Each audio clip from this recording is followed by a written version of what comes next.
Her true story from Florida. My son and daughter-in-law left me at the airport with no money. They had no idea I was about to change everything. Don't worry, Grandma Rose. We'll pick you up when we get back. Just wait here, my daughter-in-law Sandra said. Her voice sweet as honey but cold as ice. She grabbed her sparkly purse and walked toward the departure gate without looking back. Not even a goodbye hug. My son Tommy just shrugged and followed her like a lost puppy. But what about my return ticket? I called after them. Sandra turned around with that fake smile she always wore. Oh, we forgot to buy you one. You're smart, Rose. You'll figure it out. And just like that, they disappeared into the crowd. Gone to their fancy vacation in the mountains. Gone with my dignity and my trust. I stood there in Miami International Airport, clutching my old handbag tight. No suitcase because they said they'd handle the packing. No return ticket because they forgot to buy one. Just me, an 82-year-old woman in a thin cardigan, surrounded by strangers rushing to catch their flights. The airport was so loud. Announcements echoing everywhere. Rolling bags bumping past me. People laughing and hugging their families. But I felt invisible, like a ghost watching life happen around me. A young mother with twin babies smiled at me, then quickly looked away when she saw I was alone. I wanted to disappear, but something inside me wouldn't let me. Something angry was waking up. Just that morning I had been so excited. Tommy had called and said, "Mom, Sandra and I are going on a little trip. Why don't you come see us off at the airport? It'll be fun." I thought it meant they cared. I thought they wanted to spend time with me before they left.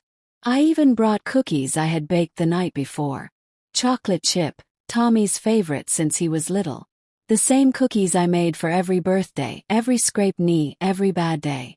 But they didn't want the cookies. Sandra wrinkled her nose and said, "Rose, we're trying to eat healthy now." She threw them in the trash right in front of me. That should have been my first warning. But I was so lonely since my husband Frank passed last year. 45 years we were married. He died on a Tuesday while watering his tomatoes in the garden. Just collapsed right there among the plants he loved so much. The funeral was small. Tommy and Sandra showed up late and left early. They said they had important things to do. More important than saying goodbye to the man who taught Tommy how to ride a bike and fix cars. After Frank died, the house felt too big and too quiet. I would sit in his favorite chair and talk to his picture, telling him about my day like I always did. But it wasn't the same. Nothing was the same. Tommy would visit once a month, always asking if I needed help with anything. But when I said yes, he was always too busy. When I asked him to help fix the leaky faucet Frank used to handle, he said, "Mom, just call a plumber. You can afford it." When I mentioned feeling scared at night in the big house alone, he said, "Maybe you should think about moving somewhere smaller." But he never offered to help me look for a place. Sandra was even worse. She would roll her eyes whenever I talked about Frank or the old days. She would check her phone constantly during our conversations, like my words didn't matter. Once, I overheard her telling someone on the phone, "Frank's mother is getting so needy. It's exhausting." Frank's mother. Not even my name. Like I was just some burden they inherited. But I kept trying. Kept hoping. I kept believing that deep down they loved me. That family meant something to them like it meant everything to me. I was wrong. So very wrong.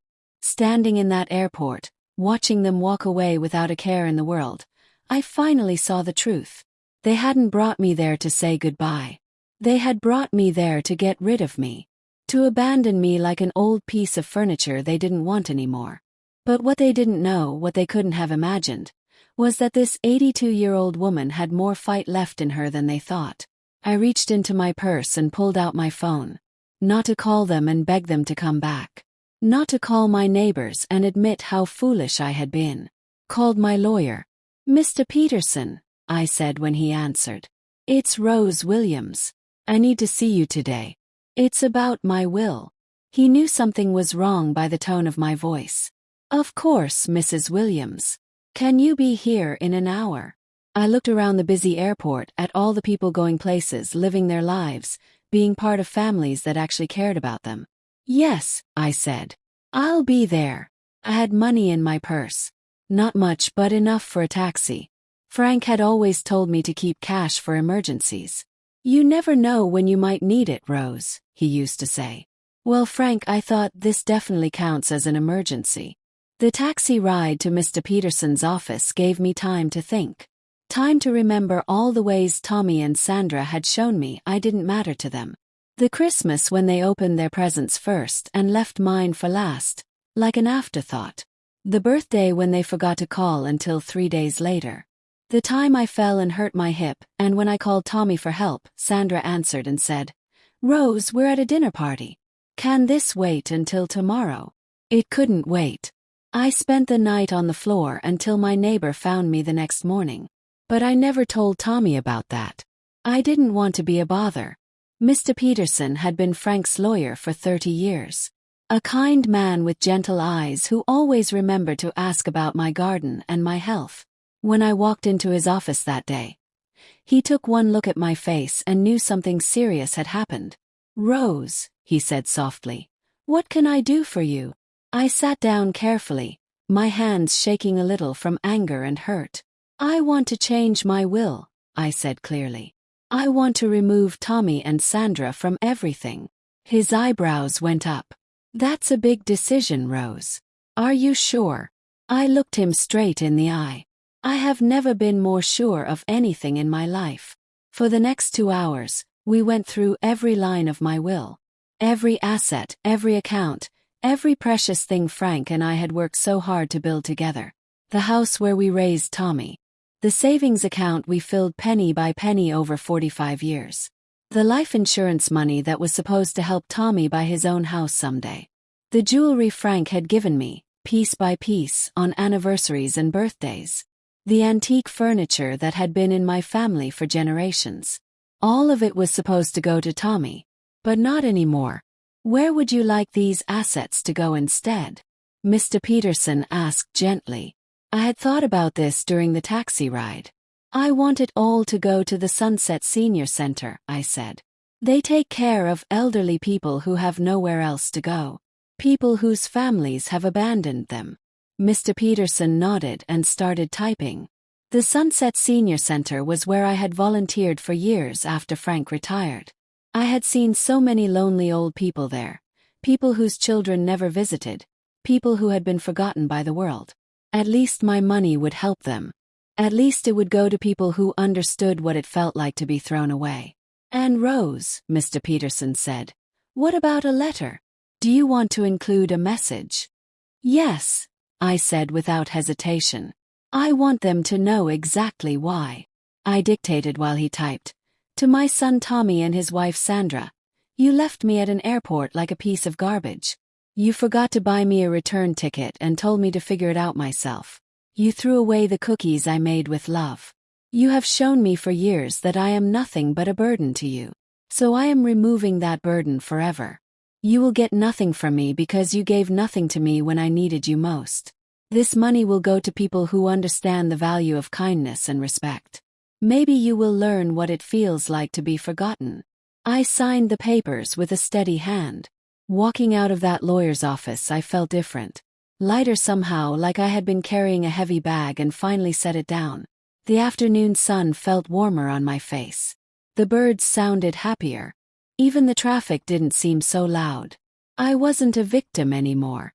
I was a woman who had taken control of her life. I called another taxi and gave the driver an address I hadn't visited in months.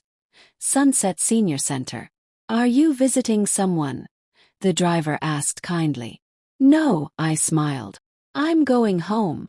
'Cause that's what it felt like. The place where people knew my name and were happy to see me. When I walked through the doors of Sunset Senior Center, Mrs. Chan at the front desk lit up like a Christmas tree. "Rose, we haven't seen you in so long. How are you doing?" For the first time in months, when someone asked how I was doing, I could answer honestly. "I'm doing wonderful, Mrs. Chen. Better than I've been in a long time." I spent the rest of the afternoon playing cards with people who laughed at my jokes and listened to my stories. People who didn't check their phones while I was talking. People who said, "Rose, you should come by more often." We miss you when you're not here. Real words from real hearts. That evening, I called a taxi to take me home to my big, quiet house. But it didn't feel scary anymore. Felt peaceful. I made myself a cup of tea and sat in Frank's chair, looking at his picture on the side table. Well, Frank, I said out loud, I did something today that would have made you proud. I stood up for myself. I could almost hear his voice saying, "About time, Rose. About damn time." I slept better that night than I had in a year. No nightmares about being alone. No worries about being a burden. Just peaceful, deep sleep. 3 days later, Tommy called. Not because he missed me or wanted to check on how I got home from the airport. He called because he needed something. "Mom," he said, not even apologizing for leaving me stranded. "Sandra and I found this amazing house we want to buy. It's perfect for us, but we need help with a down payment. Could you lend us some money from your savings? We'll pay you back, we promise." I almost laughed. Almost. Instead, I said very calmly, "Tommy, I don't have any money to lend you." "What do you mean?" He sounded confused. "You have Dad's life insurance and all those savings accounts." "I had those things," I corrected him. "But things change when people show you who they really are." There was silence on the other end of the phone. Then Sandra's voice in the background. "What does she mean, things change?" Tommy put me on speaker. "Mom, what are you talking about? You're not making sense." I took a deep breath and spoke clearly so they could both hear every word. "I'm talking about being left at an airport with no way home. I'm talking about cookies thrown in the trash. I'm talking about 45 years of marriage to your father being treated like it meant nothing. I'm talking about realizing that my own son sees me as nothing but a bank account with legs." The silence stretched so long I thought they had hung up. Finally, Tommy spoke, his voice shaky. "Mom, we can explain about the airport. It was just a misunderstanding. Sandra thought you knew it was just a one-way trip." "A misunderstanding," I repeated. "Tommy, when you were 8 years old and you broke Mrs. Patterson's window with your baseball, what did your father and I teach you to do?" To take responsibility and apologize," he said quietly. "And did you apologize for leaving me stranded? Did you take responsibility for your actions?" More silence. "That's what I thought." "Well, Tommy, it's too late for apologies now. Way too late." "What do you mean, too late?" Sandra's voice was sharp now, worried. "I mean I've made some changes," I said calmly. "Changes to my will. Changes to my life. Changes that reflect how I've been treated." I could hear whispering in the background, panicked voices. "Mom," Tommy's voice was pleading now. "Whatever you did, we can fix this. We can work it out. Family is family." "You're right, Tommy. Family is family. Real family doesn't abandon each other. Real family doesn't throw away cookies made with love. Real family doesn't leave each other stranded at airports. So I guess we're not really family after all, are we?" I hung up the phone before they could respond. My hands weren't shaking anymore. My heart wasn't racing. I felt calm and strong and right. That night, I called Sunset Senior Center and spoke to the director. "Mrs. Patterson," I said, "I'd like to talk to you about making a large donation to the center. And I'd also like to ask about moving in. Not because I have to, but because I want to. Because I want to be around people who value kindness and respect." "Rose," she said warmly, "you would be more than welcome here. This place needs more people like you. People with big hearts and strong spirits." 2 weeks later, I moved into a lovely room at Sunset Senior Center. It had a big window that looked out on a beautiful garden where residents could grow flowers and vegetables. My neighbors were wonderful people with amazing stories. Mrs. Garcia had been a teacher for 40 years. Mr. Thompson had fought in World War II and still told the best jokes. Miss Betty had run her own bakery and taught me how to make the fluffiest biscuits I'd ever tasted. None of them treated me like a burden. None of them rolled their eyes when I talked about Frank. They listened. They cared. They became my real family. Tommy and Sandra called dozens of times over the next few weeks.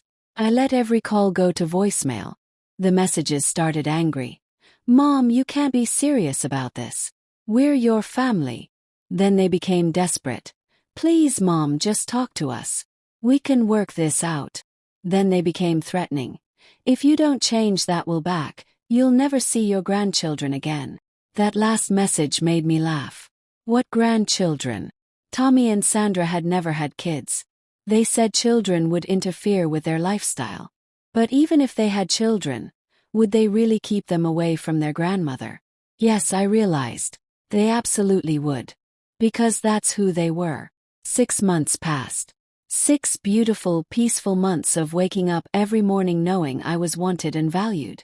I joined the garden club and grew the biggest tomatoes anyone had ever seen. Frank would have been so proud. I started a cookie baking club where we made treats for the local food bank. I learned to play bridge and discovered I was actually quite good at it. I made friends who remembered my birthday and sat with me when I felt sad about missing Frank. Real friends who didn't want anything from me except my company. I was happy. Truly, deeply happy for the first time since Frank died. Then one day, Mrs. Chen came to my room with a worried expression. Rose, your son is here. He says he needs to talk to you urgently.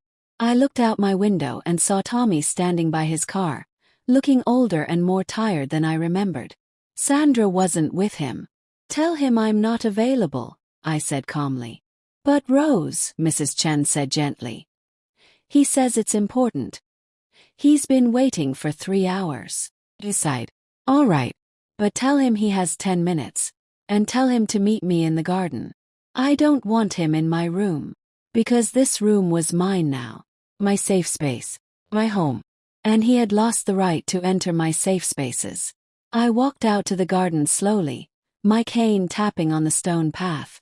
Tommy was sitting on a bench, his head in his hands. When he looked up, I was shocked. He had lost weight. His eyes were red and tired. His usually perfect hair was messy. Mom, he said, standing up quickly. Thank you for seeing me. I didn't sit down. I didn't hug him. I just stood there and waited. Mom, I've been thinking a lot about what happened. About the airport and everything else. I realize now that we treated you badly. Sorry. We're both sorry. His voice cracked a little. Sandra wanted to come, but she was too ashamed. Ashamed, I repeated. That's interesting. She wasn't ashamed when she threw my cookies in the trash. She wasn't ashamed when she called me needy behind my back. She wasn't ashamed when she left me stranded at an airport. But now she's ashamed. Tommy flinched like I had slapped him. Mom, we made mistakes. Big mistakes. But can't we try to fix this? Can't we be a family again? I looked at this man who had once been my little boy. The child I had rocked to sleep and bandaged skinned knees for and cheered for at every baseball game. Tommy, I said sadly, you can't fix trust once it's broken. You can't unring a bell. But Mom, he pleaded, I love you. I know I didn't show it, but I do love you. Those words hung in the air between us. Words I had wanted to hear for so long. But now they felt empty. Like coins with no value. Tommy, I said gently, love isn't just a word. Love is actions. Love is showing up. Love is remembering that someone matters. Love is buying a return ticket when you invite someone to the airport. Love is not throwing away cookies made with care. Love is calling when someone is hurting. You say you love me, but your actions have shown me something very different. Tears started rolling down his cheeks. I know, he whispered. I know we failed you. But please, Mom, give us another chance. Let us prove we can do better. I felt my heart soften for just a moment. This was my son. My only child. The baby I had carried and the boy I had raised and the man I had been so proud of. But then I remembered the coldness in Sandra's voice at the airport. I remembered the years of feeling like an inconvenience.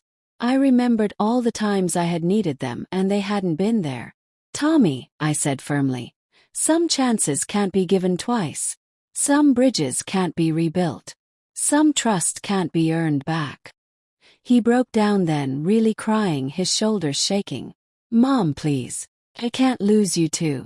I lost Dad, and now I'm losing you, and it's all my fault.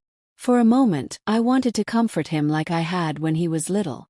But I stayed strong. You're not losing me, Tommy. You lost me months ago when you chose to treat me like garbage. I'm just finally accepting that loss and moving on. I turned to walk away, then stopped. And Tommy, your father would be ashamed of the man you've become. He raised you to be better than this. I left him there crying in the garden and went back to my room. That night I couldn't sleep. I kept thinking about Tommy's tears, about the pain in his voice. Part of me wondered if I was being too harsh. Maybe I should give him one more chance. But then I thought about all the chances I had already given him. All the times I had made excuses for his behavior.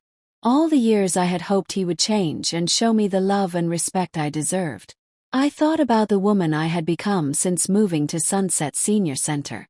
Strong, independent, valued, respected, happy. Did I really want to risk losing that happiness for people who had proven they didn't deserve it? The next morning I woke up with absolute clarity. I called Mr. Peterson. I want to add something to my will, I told him.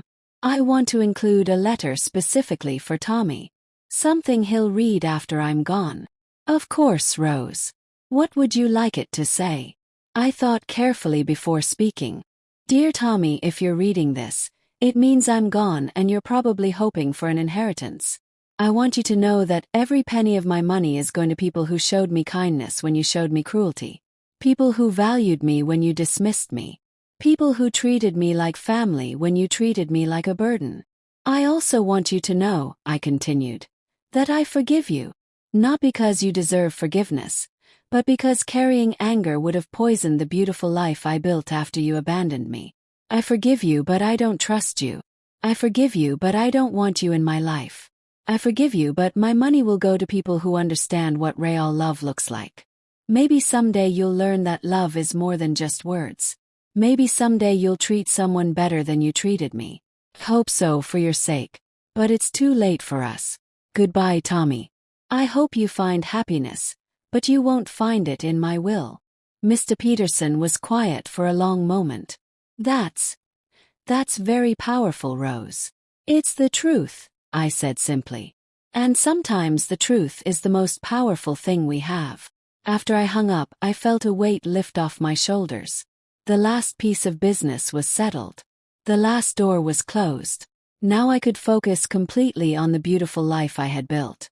I walked out to the garden where Mr. Thompson was tending his roses. Good morning, Rose, he called cheerfully.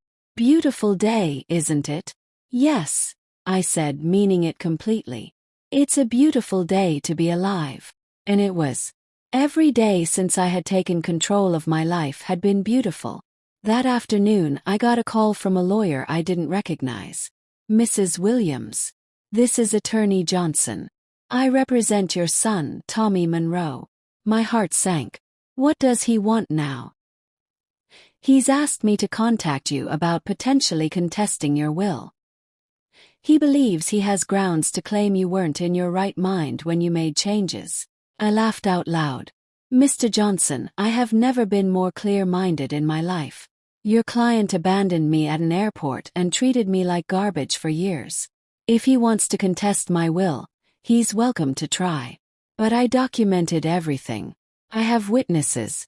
And I have a very good lawyer who will fight him every step of the way. There was silence on the other end. Mrs. Williams, perhaps we could arrange a meeting? Maybe work out some kind of compromise. Mr. Johnson, I said firmly. The time for compromise was when your client left me stranded at an airport. The time for compromise was when his wife threw my homemade cookies in the trash. The time for compromise was during the years when I needed a son and got a stranger instead. That time has passed. Tell your client that if he wants to spend his money on lawyers, that's his choice. But he won't get a penny from me. Not now, not ever. I hung up and immediately called Mr. Peterson to let him know about the threat. Don't worry, Rose, Mr. Peterson assured me. I've been practicing law for 40 years. I know a solid will when I see one. And yours is rock solid. You were of sound mind, you had valid reasons for your decisions, and we documented everything properly. If Tommy wants to contest it, he'll lose and end up paying legal fees for nothing. That evening, I shared the story with my friends at dinner. Mrs. Garcia shook her head sadly. Some children forget that their parents are people with feelings too.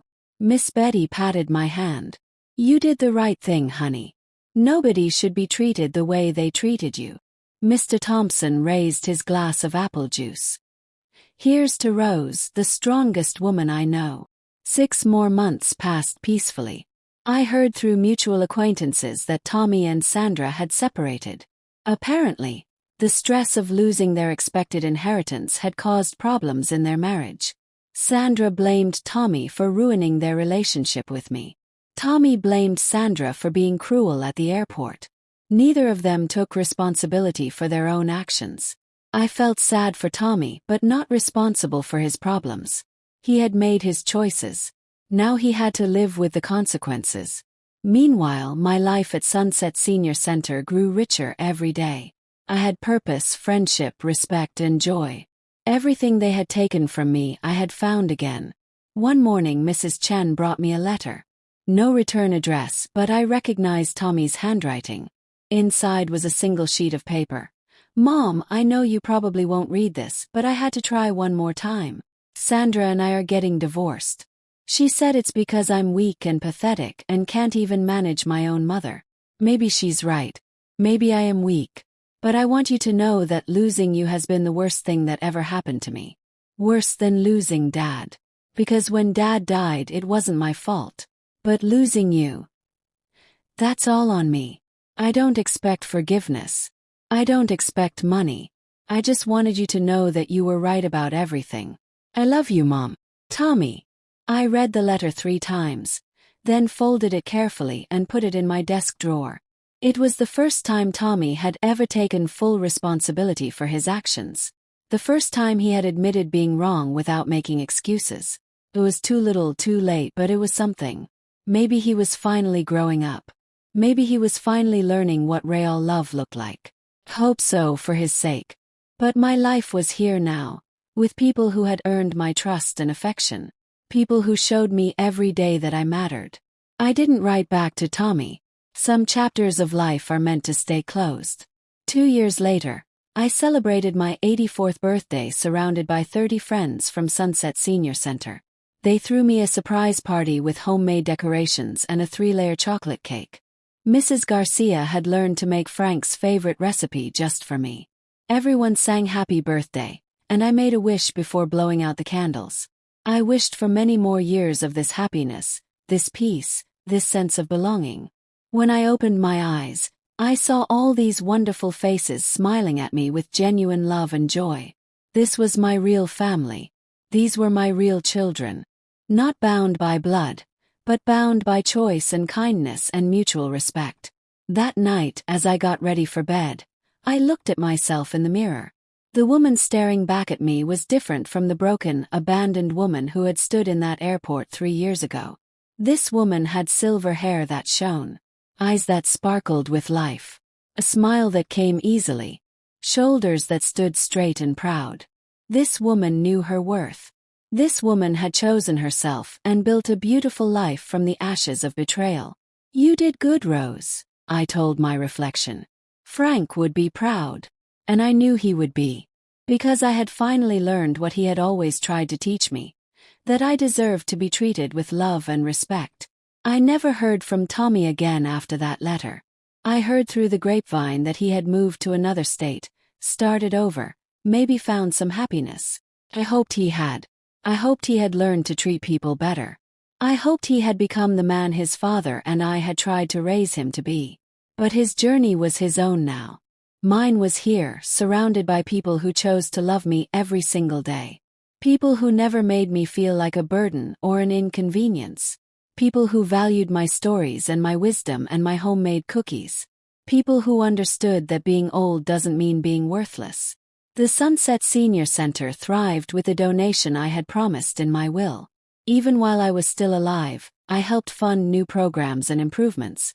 A beautiful library where residents could read and write their memoirs. A workshop where people could learn new crafts and hobbies. A garden where everyone could grow flowers and vegetables and remember what it felt like to nurture something beautiful. I became the unofficial grandmother to dozens of people who needed love and support. Staff members would bring their children to visit, and I would read them stories and teach them to bake cookies. I had more grandchildren than I ever could have imagined, and they all loved me by choice. Every evening, I would sit in the garden and talk to Frank's picture, telling him about my day. "Well, honey," I would say, "I played bridge this morning and won 3 games. Mrs. Garcia taught me some Spanish words. Mr. Thompson told us about his time in the war. Miss Betty and I made apple pies for the whole center." And then I would always add, "I'm happy, Frank. Really truly happy. Thank you for teaching me that I deserved better. Thank you for leaving me strong enough to choose myself when I needed to." The evening breeze would rustle the leaves, and I would imagine it was Frank saying, "You're welcome, my darling Rose. You're welcome." As I write this story now, at 86 years old, I want every person who reads it to understand something important. You are never too old to choose yourself. You are never too old to demand respect. You are never too old to walk away from people who treat you badly, even if they're family. Especially if they're family. Because family isn't just about blood. Family is about love and respect and showing up for each other. Family is about making someone feel valued and wanted and cherished. If the people in your life aren't doing that, then they're not really your family, no matter what their last name is. I spent too many years making excuses for people who didn't deserve excuses. I spent too many years hoping they would change when the only person I could change was myself. I spent too many years accepting crumbs when I deserved the whole feast. But it's never too late to stop accepting crumbs. It's never too late to demand the feast. It's never too late to find people who will give you the love and respect you deserve. I found my feast at 82 years old. I found my real family when I thought it was too late for new beginnings. If I can do it, anyone can do it. So if you're reading this and thinking about someone in your life who treats you like I was treated, listen to this old woman's advice. Choose yourself. Choose your happiness. Choose your peace. Choose people who choose you back. Don't wait for them to change. Don't wait for apologies that may never come. Don't wait for them to realize your worth. You already know your worth. Like it. Demand it. Accept nothing less than the love and respect you deserve. Because life is too short and too precious to waste on people who don't see how amazing you are. Find people who do see it. They're out there, waiting to love you the way you deserve to be loved. The last time I updated my will, I added one final section. Not for Tommy, not for Sandra, but for everyone who would read it. To anyone who discovers this document in the future, please know that the money I'm leaving behind is going to people who understand kindness. People who treat the elderly with dignity and respect. People who know that growing old is not a crime and that being vulnerable is not a weakness. I hope that by the time you read this, the world has learned to value its elders better. But if it hasn't, then this money will help make that change happen, one person at a time. Now, as I sit here in my sunny room at Sunset Senior Center, surrounded by photos of my chosen family and memories of a life well lived, I feel nothing but gratitude. Gratitude for the pain that taught me my strength. Gratitude for the abandonment that led me to real love. Gratitude for the betrayal that showed me who I really was underneath all the hurt.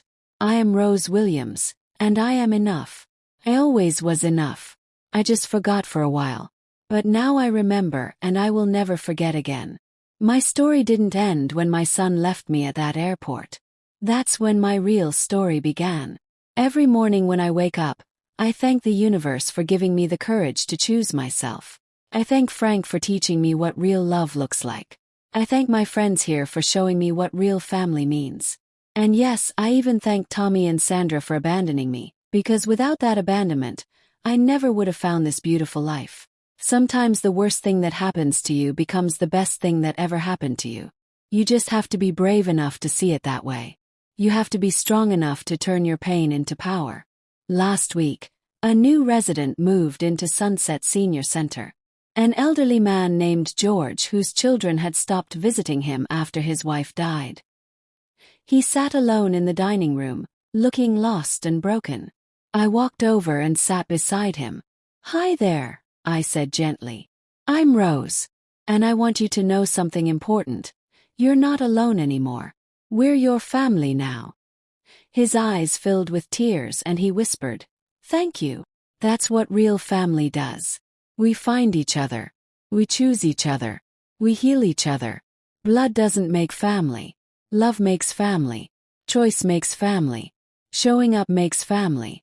People sometimes ask me if I regret cutting Tommy out of my will. If I feel guilty about leaving him with nothing. The answer is a no. Not even a little bit.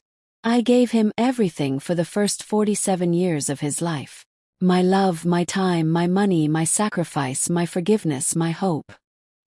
He threw it all away for a woman who saw me as an inconvenience and a lifestyle that valued things more than people. I don't owe him anything else. I don't owe anyone anything else. The only person I owe anything to is myself. And I have paid that debt in full by choosing happiness over obligation, peace over chaos, respect over disrespect. If Tommy is listening to this story somehow, I want him to know that I hope he has learned to be better. I hope he has learned what real love looks like. I hope he treats the next elderly person he meets with kindness and respect. I hope he remembers the cookies I used to bake and the stories I used to tell and the unconditional love I used to give. I hope he passes those things on to someone who deserves them. But I also want him to know that my forgiveness doesn't mean he gets my money. My peace doesn't mean he gets a place back in my life. Some bridges burn completely, and that's okay. That's how it should be. For anyone listening who has been abandoned, forgotten, or mistreated by family, please hear this. You are not broken. You are not too old, too difficult, too needy, or too much. You are a human being who deserves love and respect and kindness. If the people in your life can't see that, then the problem is with them, not with you. Don't spend your precious time trying to convince people to love you. Spend it finding people who already do. Don't waste your energy on people who make you feel small. Use it to build a life that makes you feel big. You have more power than you think. You have more choices than you know. Use them. I am 86 years old, and these have been the happiest years of my life. Not because everything has been perfect, but because I finally learned to choose people who choose me back. I learned to value myself the way I deserve to be valued. I learned that it's never too late to start over. Never too late to find real love. Never too late to build the life you deserve. My son may have left me at an airport, but I didn't stay there. I picked myself up, dusted myself off, and walked into a better life. A life where I am seen, heard, valued, and loved. A life where I matter. Tomorrow is my 87th birthday, and my friends here are planning another surprise party. Mrs. Garcia is making her famous tamales. Mr. Thompson has been practicing a song on his harmonica. Miss Betty is baking my favorite lemon cake. The staff has decorated the community room with balloons and streamers. 37 people will be there to celebrate my life, my friendship, my presence in their world. 37 people who chose to love me and who I chose to love back. Tommy won't be there, but that's his loss, not mine. Because this woman, this 86-year-old woman who was once left crying at an airport, is loved. Deeply, truly, completely loved. So that's my story. That's how a woman who was thrown away like garbage became a woman who knows her worth. That's how abandonment became freedom. That's how the worst day of my life led to the best years of my life. It wasn't easy. It wasn't quick. But it was worth it. Every tear, every sleepless night, every moment of doubt was worth it to get to this place of peace and joy and belonging. If you're in your own airport right now, metaphorically speaking, please know that this is not the end of your story. This is not where you stay. This is where you leave. This is where you choose yourself and walk toward the life you deserve. And remember, being kind doesn't mean being weak. Standing up for yourself doesn't make you selfish. Demanding respect doesn't make you difficult. Choosing happiness doesn't make you heartless. Makes you human. Makes you strong. It makes you someone who knows their worth and isn't afraid to claim it. Be that person. Choose that life. You deserve nothing less than everything beautiful this world has to offer. Don't let anyone convince you otherwise. Not even family. Especially not family who treats you like you don't matter. You matter. You have always mattered. like it. If this story touched your heart, if it made you think about your own life and your own choices, then it has served its purpose. This is Granny Twisted Tales, where we don't sugarcoat the truth, where we tell the stories that need to be told, where forgotten voices become powerful voices, where pain becomes purpose and betrayal becomes breakthrough, where grandmothers like me remind the world that we are not invisible, we are not disposable, and we are definitely not done. We are wise, we are strong, and we are worthy of love. Always remember that. Always. So if you believe that age doesn't diminish worth, if you believe that respect should be given not earned through desperation, if you believe that it's never too late to choose yourself and find real happiness, then subscribe to Granny Twisted Tales today. Because when a grandmother finally tells her truth, when she stops making excuses and starts making choices, when she stops accepting crumbs and starts demanding the feast, the whole world needs to listen. And trust me, we have a lot more stories to tell. Stories that will make you laugh, cry, think, and most importantly, stories that will remind you of your own power to choose better. Thank you for listening to my story. Thank you for hearing me. Thank you for seeing that this 86-year-old woman still has something important to say. And remember, every time someone tries to make you feel small, every time someone treats you like you don't matter, every time someone takes your kindness for weakness, think of Rose from Florida. Think of the woman who was left at an airport and chose to build a palace instead of staying in the ruins. Think of me and remember that you have that same power. You have that same strength. You have that same choice. Make it. Choose yourself. Choose happiness. Choose respect. Choose love. But most importantly, choose people who choose you back. Because you, my dear friend, are absolutely, completely, perfectly worth choosing. Never ever forget that. Never ever settle for less. This is Rose Williams, signing off from Sunset Senior Center, where every day is a celebration of life, love, and second chances. Until next time, keep choosing yourself. You deserve nothing less than everything beautiful.